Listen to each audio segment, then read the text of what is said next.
everybody. I'm Luxcana from Luxury Gaming, and I'm here with... Dinh Khang Pham from Germany. Okay, so how did we do today? Yeah, today I got top 16 in this event, playing Red Blue, Ruby Sapphire. And yeah, I cooked a lot with the deck and it paid off. That's amazing. I love Ruby Sapphire, so I can't wait to see this deck. Yeah. Let's see it. So my idea, so I started like Lorcana a month ago, and everybody told me to pick this deck up because it's like consistent and it has a cool play style. And at that time, Chicago was on, and it was supposedly the best deck. But after that, of course, it fell off because of Ruby Amethyst. So I just tried around with the deck, and I just realized this deck is still good, even against Ruby Amethyst, but you need to take a lot against it. And how I approached this deck was I kept everything that is important at 4, so I don't like dilute my deck. Players, if you are signed up for the 3 o'clock seal tournament, it is about to launch the West Texas route. Once again, Arcana players, if you are signed up for the 3 o'clock seal tournament that will be held in the West Texas route. So I don't want to dilute my deck, like the main core and the main game plan, meaning getting to Dime, Tamatoa, and so on, and just questing for a bunch. And also my consistency, of course. So I played everything at 4. So I show you. Some places might not be complete, meaning these cards got replaced by tech cards, basically. And I will do this profile, like a Yu-Gi-Oh profile, basically, explaining the cards, of course, and showing you guys. So I have it here, everything at 4. So this is like your consistency tool. Of course, more. Give me a second. It's like a very stocked list. Yeah, the main core is the stock, because in my opinion, and of course in the opinion of other good red-blue players, you cannot change much. Like people, for example, cutting down on this and on this, which in my opinion you can do, of course, but you are risking that you brick mid-game. It's not only important to not brick early game with the mulligan and getting all you need, it's also important that you don't brick mid-game, because in Lorcana, what happens a lot is you are drawing your tech cards, you are drawing your early cards when you are in the late game. You are drawing your dead cards. You don't want that. You want dig a little deeper into your deck. And yeah, you want to get to your Dime and Tamatoa, right? Meaning you need this at 4. You don't need you need this as well, of course, to ram into your 4 cost, but you need this at 4, mainly not only for the ram, but mainly in the late game to go deep into your deck, like for 2 cards. It's basically draw 2, and this is also basic draw 2. That's why you need these cards, because your Dime might be like in the I don't know, bottom 15 cards, and to get there by activating only something that draws 1. Only gets you like 1 card Nero, but this card gets you 2 cards Nero, right? And this also, that's why you need to play these at 4. So can I ask you, why play 1 jump ahead over the Mickey? So in the blue steel, they don't have many 4 costs besides this. Okay. And this deck is really important to get to Tala. It's not even that important to get to Hiram, but of course it's also important, but you want to get to Tala to get to this. So meaning you go in turn 2, you have this, so you have 3 ink, turn 3 you have 4 ink, so you can go into these. And then turn 5, you can sing this. You have still 5 ink open, but 1 ink exerted, right? And then you can play, I don't know, Maui, another high rem, like Popsicle high rem. Sometimes I did like this on turn 3, this sing on turn 4, and play these 2. And then I draw. So I don't immediately go high rem every single turn 4. For example, against red purple, you don't want to play this on turn 4 because it will only eat a brawl. If you want to sing this, you always play Tala first, sing it, and then you play high rem. That's really important. Okay, then I just continue with my core, 2 Dime, of course. You can even play 3 if you want to, but it's a bit tricky for me. But you need at least 2, because sometimes you need 2 on board to finish faster, like against red purple sometimes, or like blue steel, whatever. To just quest from like 1 or 2 lore to 20 in like 1 swoop. Madame Medusa, I played like 1 Tremaine before, but this card is too important against steel. Like steel at some point will have like 1 cost Diablo, 1 cost Robin Hood, and like a beast next to it. Tremaine cannot clear it. You need this to clear the Tremaine, the Beast or Robin Hood. And now what happens is this body threats all the small guys, so they cannot. I mean, they can quest, but it will get traded And away. also, like, it has 4 defense as well. Exactly, like 4/4 is like not audible by most decks, right? So yeah, maximum amount. You just want to see it all the time. Like my top 32 match, I won by seeing all 4. Awesome. Oh no, not top 64. Sorry. Top 64. Yeah, I use a card which I will show you in the end. I got 2 of these, and then the other 2 I draw into, and then it was over. And then of course the Born Tamatora. Yeah, nothing to explain there. And 3 Maleficent. So I played 4. I learned that you should play 4, but again, in this list, or when I got better in Lorcana, afterwards DLC Bochum, I got better, a lot better, and I just asked myself, why is something at 4 in this deck, right? These obviously, but why is this at 4? You are playing this card at like turn 10 or 11, or even like turn 12. Of course, you need like sometimes you need 2. In one game, I needed all 3, but you are not activating before, and every single time it's ink. So I replaced the 4th one for something that I can use early, because sometimes it doesn't matter if you have this at 4. If you lose the early game, it's over.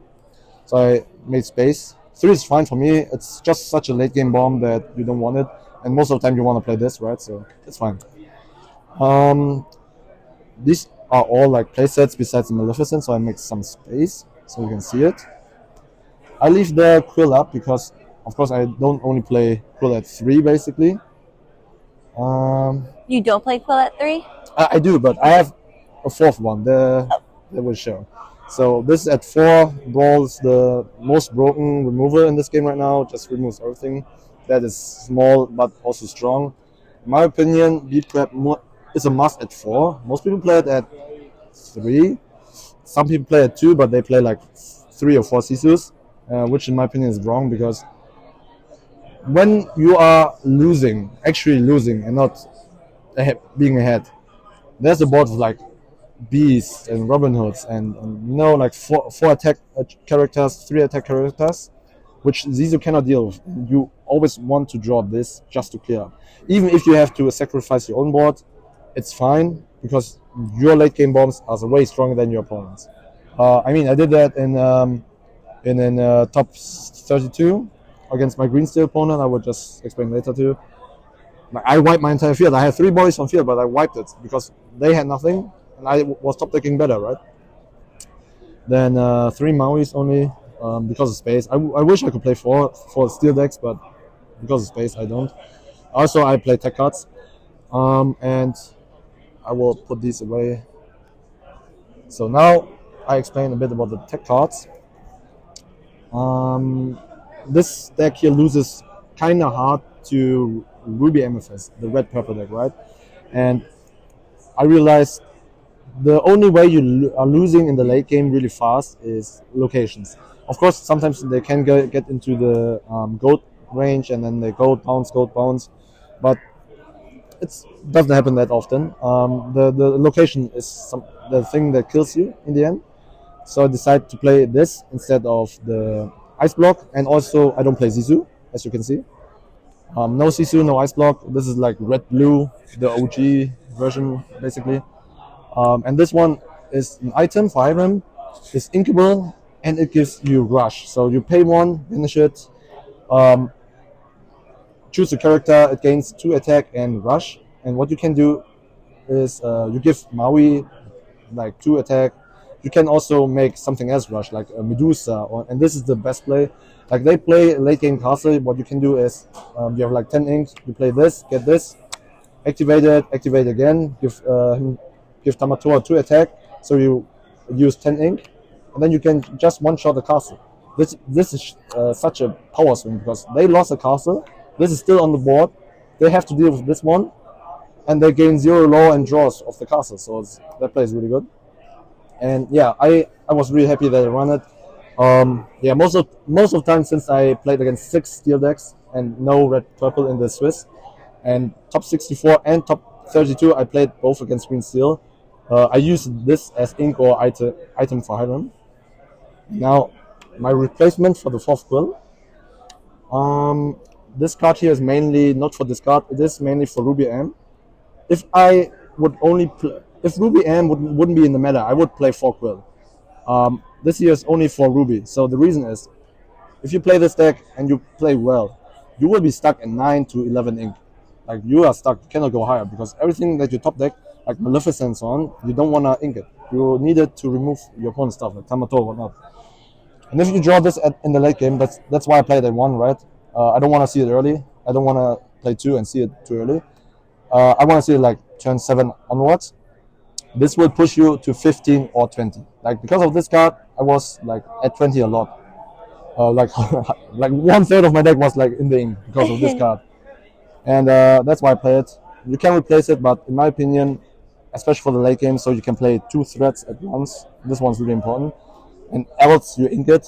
Like, many times I just played this exerted and quest with Hiram to draw 2, so it's fine. Then for more tech cards, this is where Queen of Hearts. This is where the 4th Maleficent went in last second. I play this over Pegasus mainly because this has more applications. Pegasus is good. There's one specific scenario where I agree that Pegasus is better, but most of the time this card is just better. Let's say you play against aggro, you can just trade with 1/1 bodies that have 2 laws, and then you can trade again. Yeah. So you're saving 3 to 4 law against aggro. For example, I played against one Steel Song. He would have won against me if I didn't play the 3rd one. Because he had Robin Hood, the small one, and he was about to shift into the big Robin Hood, gaining 2 law already. And what I did was I traded immediately, and in the end he was at 19 law, meaning if I didn't have done that, he would have won. So else, I used her to destroy locations with Maui. So this is a combination to the 1-shot. This is a combination to 1-shot. And one time I played against Steel Song. This one stick for 3 rounds, and I just attacked 3 times into the underworld, or what it's called. It has 6 life. So this was really important. I really like it. And also a really big application is you need a 2-drop in this deck because of Ruby M. If you let Flynn gain 3, go second, you will lose this most of the time. So how it works is turn 1 they go like follow or nothing.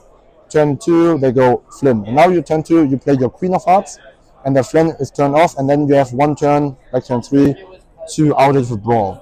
And to beat the God curve, meaning to beat the follower Flynn Sisu Castle, the 4-card combo, the curve, you need like also a 4-card combo, which is exactly this, which I had during testing. That's funny.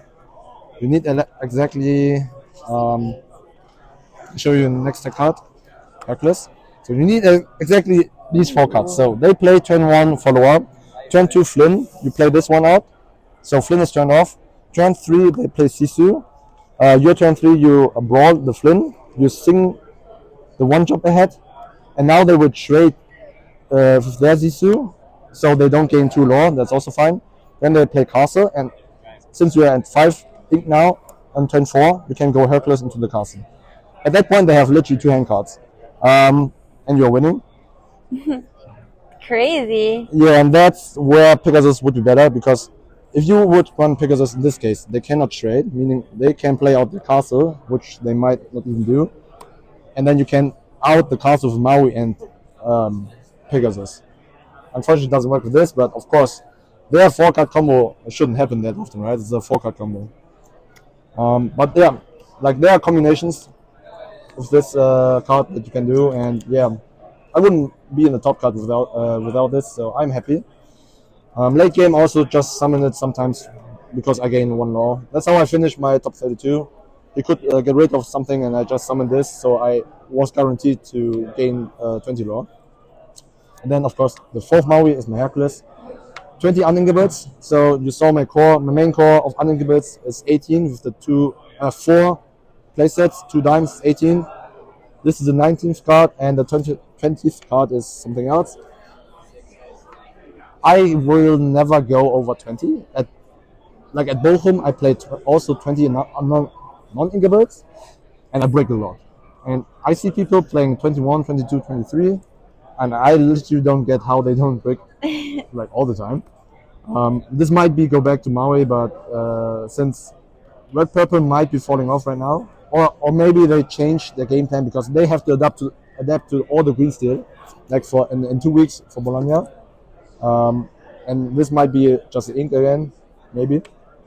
Maui, so I have more ink, but it was fine. Like I drew this one this weekend like once against green steel where there was a Robin Hood, and I had to trade into it. And it was so bad because he gains 2 lore because he kills this. He gains 2 lore. That's so bad.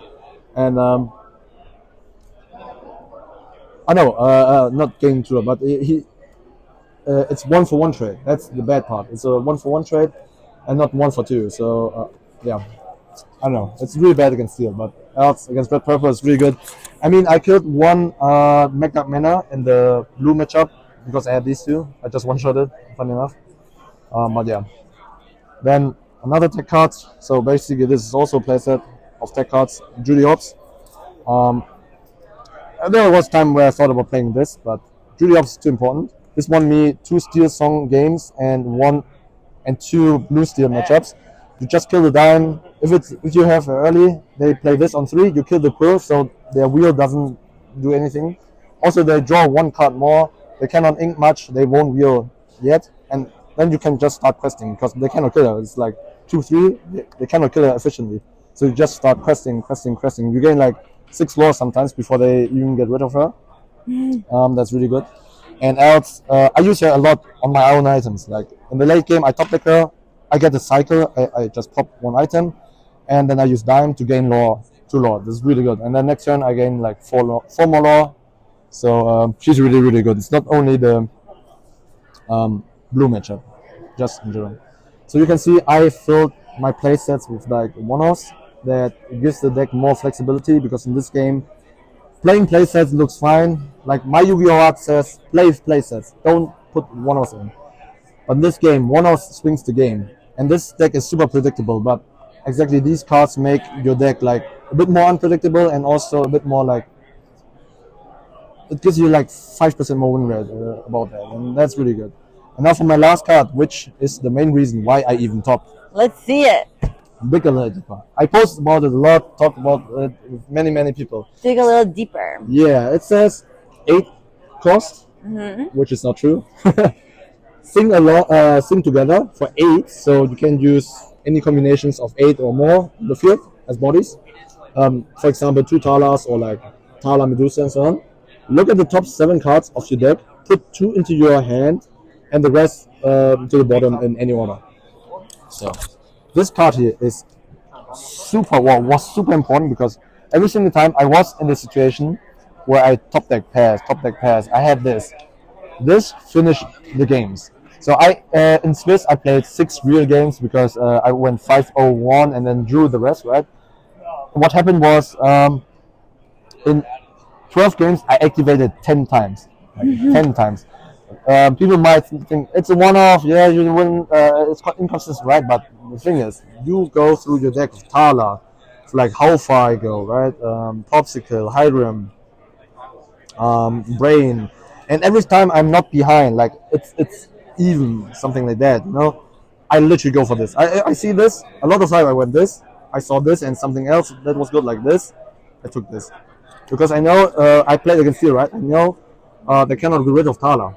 So I played the second Tala or Hiram, whatever. They cannot get rid of it. And next turn I sang.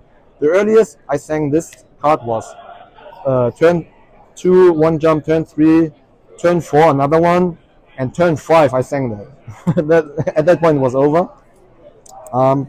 So this card was insane. And the main application for this is not only basically you can get any card off your deck because top 7 is huge. The important part is, even if you don't see good cards, you just take the best one, like Popsicle, How Far, whatever. The important part is, you will take 7 cards out of on top of your deck, put it to bottom, and then you will draw into your Diamond Tamatoa way earlier, way earlier. You save yourself 7 turns. That's the point of this card. And again, 8 cost is not true. Most of the time, like in Swiss, 8 of the 10 times I sang it. So I paid 0. I paid with the law, basically. The bodies couldn't law, but I don't care. I hard cast it 2 times because I had to. In top 32, the situation was like this. My opponent had Robin Hood, Beast, Bucky Bucky, Prince John, so the Ultra Giga combo. I had Queen of Hearts, Medusa. So let me show you the board real quick, so you can see it. Why this card is insane. So this was my board, and what I what I had. So I was losing. Like I would be dead in 2 turns, and this board doesn't do anything. I was like at 3 law or whatever. I can law, but it doesn't do anything. He had like everything. I top like this, sang. I saw this. I didn't sang with this because I want to keep the 8 open, right? I sang with these 2, and then I saw these 2. I prepped the entire board and had this one next turn. I know one. That's like perfect. That's a like nice insane. top deck. Yeah. Game 2 is the same. We were both out of steam, but of course my top decks are better. But I wanted to finish early, so I top deck this, hard casted. I don't care. I got Tamator and something else won at that point. So it just closes games up. Sometimes you just need to see your outs, like pre-prep. I got like pre-prep a lot of times. And there's one more thing about this card. Let's say you have this on board. When your opponent is, you have bodies, right? But your opponent is like, yeah, let's raise him, and they spam the board, and you cannot get rid of it. You cannot even trade really well. Like there are so many bodies, so you know you have to be prepped, but you don't want to blow up your own field, right? So normally what you do is like the normal builds, you sing with this, or like you crest 2, which is the worst case because you only get 2 law. You don't need that 2 law. Yeah. And then you wipe your own field. But what I did in Swiss, which won me the game. The last game, so I top.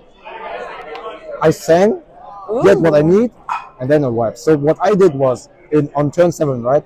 I had 6 ink, so I went to 7 ink in that turn. In the same turn, I did a board wipe and basically draw 7 because I put all the bad cards to the bottom, took the best 2 out in one swoop, and that is such a power move that no other deck can do. I cannot think about any other deck that can something better. Except Jafar Weir, which cooked me because he went for draw 7, gain 7 law. That's stronger, but this was insane. So this one happened. I had this also in top cut again. I used these 2 in one turn, and yeah, that's why I played it. I am convinced I wouldn't be in a top cut without this card. That's awesome. Do you have any social medias you want to shout out? Yeah, of course. Like my Twitter, Dinh Khang Pham. You can. It's probably a link down below.